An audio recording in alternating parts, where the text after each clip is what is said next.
చూడు మావా, ఒక పెళ్ళైన అమ్మాయిని ప్రేమించడం తప్పు కాదు మావా. కానీ తన శరీరం కోసం మాత్రమే ప్రేమించడం తప్పురా. ఆడదానికి ఒళ్ళు కొవ్వెక్కి 5 నిమిషాల పడక సుఖం కోరుకొని నీతో పడుకోవడం కోసం మాత్రమే నిన్ను లవ్ చేయదు.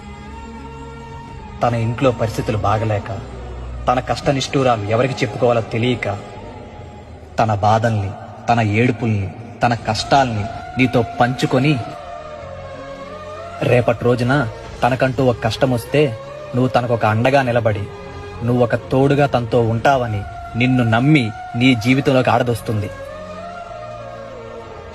సో అలాంటప్పుడు నీ ప్రేమ ఎలా ఉండాలంటే, తన ప్రతి కష్టంలో తనకి నువ్వే గుర్తొచ్చేలా ప్రేమించాలి. అంతేకాని నీ వల్లే తనకి కష్టాలొచ్చేలా